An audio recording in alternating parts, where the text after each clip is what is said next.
मित्रों, सृष्टि की गति को आगे बढ़ाने के लिए हर एक मनुष्य विषय भोग करता है।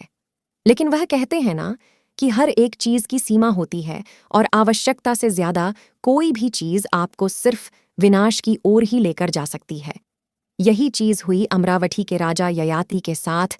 इतिहास का एक और रोचक किरदार, जिसकी कभी न खत्म होने वाली विषय भोग की अभिलाषा उसे ले डूबी। तो आइए जानते हैं, क्या था ययाति की इस अतृप्ति का कारण और उसका अंजाम क्या रहा। तो नमस्कार मित्रों, और स्वागत है आज के इस वीडियो में एक बार फिर।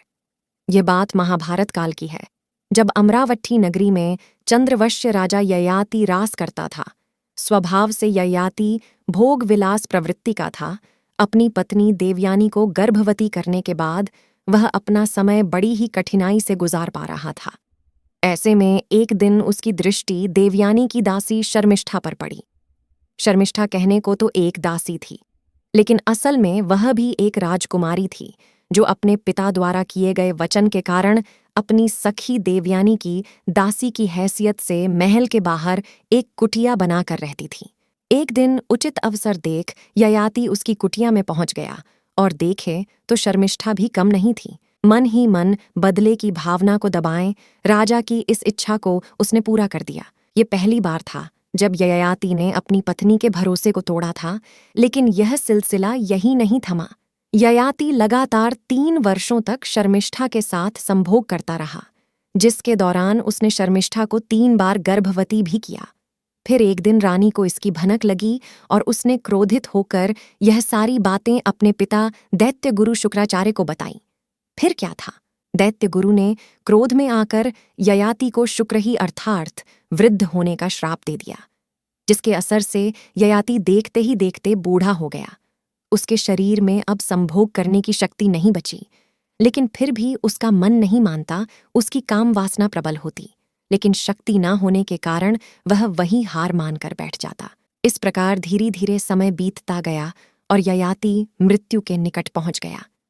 ऐसी ही एक रात, जब ययाति काम वासना की अतृप्ति से परेशान विश्राम करने की कोशिश कर रहा था, उसके सपने में यमराज दिखे और बोले, ययाति, अब तुम्हारे जाने का समय आ गया है।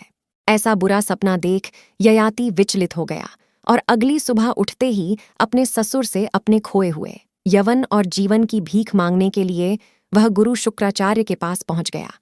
अपने दामाद की इस दशा पर दया खाकर उन्होंने ययाति को मौत से बचने का एक सुझाव दिया, और उसी सुझाव के चलते जब यमदूत उसे लेने आए तो वह काल से अनुनय विनय करने लगा और कहने लगा कि हे यमराज, श्राप के कारण ही मेरी यह दशा हुई है, लेकिन अभी भी मेरी बहुत सी कामनाएं अधूरी हैं। कृपा कर आप मुझे 100 वर्षों का जीवन और दान दे दें। जब मैं विषय भोग कर वासना से मुक्त हो जाऊंगा, तब मैं राजी खुशी आपके साथ चल दूंगा। काल ने ययाति को उत्तर दिया, नहीं, यह संभव नहीं। इस लोक में हर मनुष्य की आयु निर्धारित है, इसलिए तुम्हें भी सभी के समान अपना देह त्याग कर मेरे साथ ही यमलोक चलना होगा। ययाति गिड़गिड़ाने लगा, महाराज, इस सृष्टि के सभी जीव जंतुओं की मृत्यु आप ही के अधीन है। आप ही तो काल और महाकाल हैं, और अगर आप चाहें तो ऐसा क्यों नहीं हो सकता। अंततः यमराज को भी ययाति पर दया आ गई और उन्होंने उसके सामने एक प्रस्ताव रखा।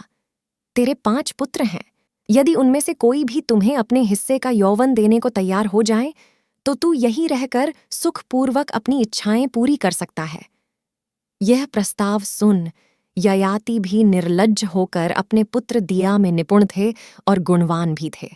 ययाति ने अपने 5 बेटों से एक एक करके प्रार्थना किया, अपनी जवानी थोड़े दिन के लिए मुझे दे दो। उन्होंने कहा, प्यारे पुत्रों, तुम्हारे नाना शुक्राचार्य के श्राप से मुझे कुछ दिन के लिए मुझे मुक्ति दे दो। जो मेरा बुढ़ापा ले लेगा और मुझे अपनी जवानी दे देगा, वही मेरे राज्य का अधिकारी होगा।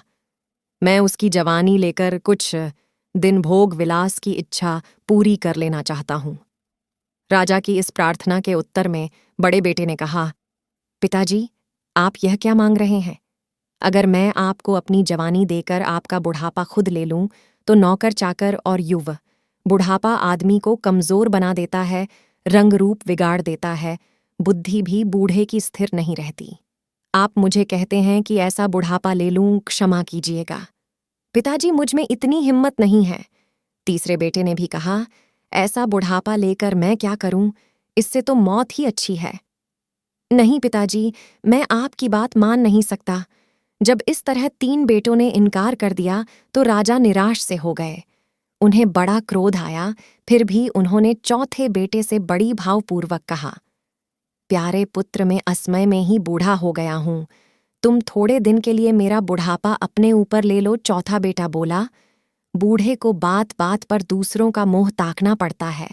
अकेला चलते हुए भी वह लड़खड़ाता है। शरीर का मैल दूर करने तक के लिए उसे दूसरों का सहारा लेना पड़ता है। मैं अपनी स्वाधीनता खोना नहीं चाहता। चारों बेटों से कोरा जवाब पाकर राजा यैति के शोक संताप की सीमा न रही। लेकिन फिर अंत में दासी शर्मिष्ठा से उत्पन्न हुए सबसे छोटे पुत्र पुरु के पास जाकर कहा, बेटा पुरु, तुमने कभी मेरी बात नहीं टाली। अब तुम ही मेरी रक्षा कर सकते हो। बाल एकदम पक गए हैं। इतना उपकार अपने पिता का करो कि मेरा बुढ़ापा कुछ समय के लिए ले लो और अपनी जवानी मुझे दे दो। मैं जरा भोग की प्यास बुझा लूं, फिर तुम्हें तुम्हारी जवानी वापस दे दूंगा। अपने भाइयों की तरह पिताजी, आपकी आज्ञा सर आंखों पर है। मैं खुशी खुशी अपनी जवानी आपको दे देता हूं और आपका बुढ़ापा तथा राजकाज संभालने का बोझ अपने ऊपर ले लेता हूं। ययाति ने यह सुनते ही पुत्र को प्रेम से गले लगा लिया। उसको ये उत्तर उसके छोटे बेटे पुरु ने दिया, यमराज, सांसारिक भोगों की अधिक आसक्ति ठीक नहीं, और मैं अपने पिता की यह दशा देखकर यह अंदाजा लगा सकता हूं कि अगर मैं भी इन आसक्तियों से आसक्त हो गया तो कल मेरी भी यही दशा होगी। पुरु की इस दूरगर दुष्टा का सम्मान करते हुए यमराज ने उसका यौवन ययाति को लौटा दिया। पुत्र से प्राप्त यौवन ययाति एक बार फिर अपनी अंधाधुंध काम वासना को पूरा करने में लग गया, और कब इन सब में 100 वर्ष बीत गए उसे पता ही नहीं चला। फिर क्या था, एक बार फिर मौत उसके सामने आ खड़ी हुई, लेकिन पिछली बार की ही तरह इस बार भी ययाति का पूरा करने में लगा। यहोवा पर प्रवाल से अनुनय विनय कर अपनी अतृप्त इच्छाओं का हवाला देने लगा, और उसने एक बार फिर 100 वर्षों की आयु को प्राप्त कर लिया। यह 100 वर्ष भी ऐसे ही बीत गए, और इस तरह करते करते मौत उसके सामने कई बार आई, लेकिन उसे हर बार जीवन दान मिलता रहा। अंततः जब 1000 वर्षों तक भोग विलास करने के बाद भी उसे काम वासना से तृप्ति नहीं मिली, तब उसने पहली बार यमराज के सामने अपनी व्यथा को कह सुनाया, ए राजन भोगों को, मैंने नहा पर पृथ्वी पर जितना भी धन, जड़, स्वर्ण, पशु तथा सृष्टियां हैं, वह सब भी एक पुरुष के लिए पर्याप्त नहीं। ऐसा कहकर ययाति अपना सारा राजपाट और बचा खुचा जीवन अपने पुत्र पुरु को सौंप अपनी दोनों रानियों सहित वह विगुड़तूब नामक पर्वत पर तपस्या की और वहीं पर अपने शरीर का त्याग किया। तो मित्रों, उम्मीद मां करते हैं कि भोग विलास की ज्यादा अभिलाषा आपको कहाँ तक ले जा सकती है, इसका अनुमान इस कथा के माध्यम से आपको हो गया होगा। और ऐसे ही आध्यात्मिक और धार्मिक कथाओं के लिए हमारे साथ बने रहे। हमारा चैनल सब्सक्राइब करें। तो मित्रों, फिलहाल आज के लिए बस इतना ही।